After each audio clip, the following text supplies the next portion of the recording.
Yes, thank you very much, Chair. I cannot agree more with your mission letter and the need to ensure that Europe's competition policy and rules are fit to the digital age. We see astonishing developments in artificial intelligence and Internet of Things. We are fighting for very high-capacity networks and 5G deployments. And I must say that the EU, through competition law, has done a lot regarding access to physical infrastructure.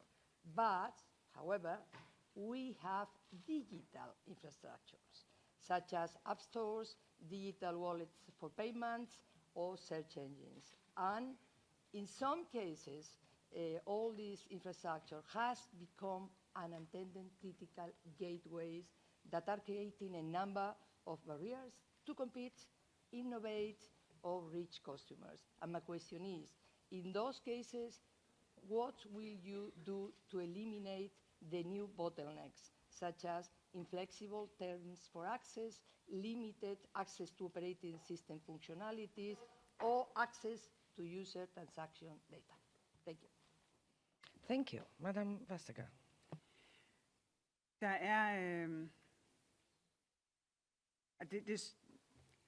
Europa ser jo meget, Europe looks very well connected when you look at the general numbers.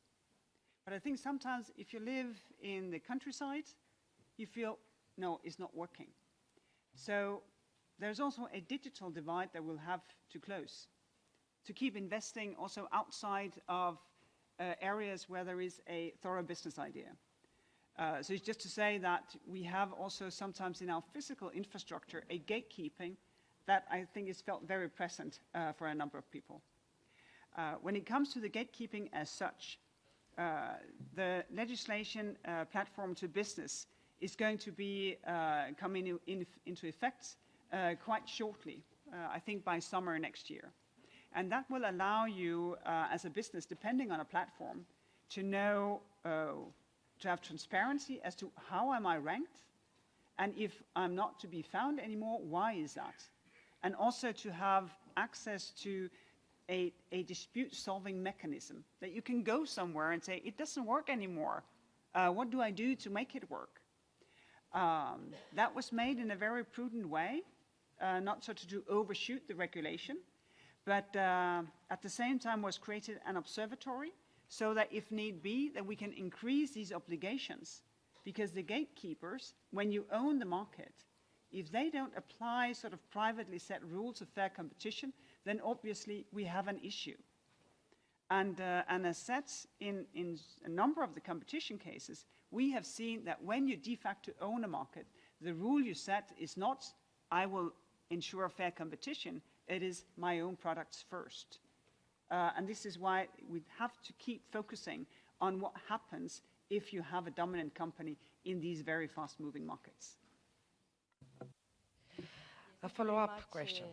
I insisted for digital infrastructure, which is another dimension to be tackled compared to physical infrastructure. Anyway, in a context where Europe's competitiveness is subject to intense international competition, we urgently need an European industrial agenda, ambitious, with visible targets, concrete figures, dates, and specific actions, as we have done for digital and climate policy. On the other hand, taking into account that what in Europe is perceived as big might be of a modest side international perspective, international marketplace, my question is, if you are to implement a strong industrial policy, do you foresee a need to adapt on how Europe's competition policy or rules? Thank you. Madam Vestager. One specific example as to how we are using rules now is the work that we do with member states to create these important projects of common European interest.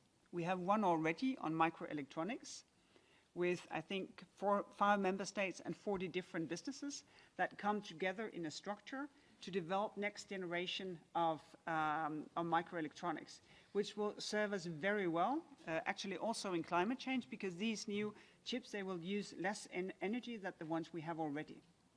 And this structure will then allow for knowledge to be distributed and it will unlock private investments. About for €1 invested by a member state, 2 to 3 euros will be invested by a private company. And so far we have learned a lot, that we don't have to change these rules, but can apply them in practice in a more flexible way. The Battery Alliance is another example of that. And here we focus not on specific sectors, not on that industry or that industry, but on areas where we find that there has been a market error and where the full value chain can come into effect. And that, I think, is a very good example of a competitive-based industrial strategy. Okay, thank you very much.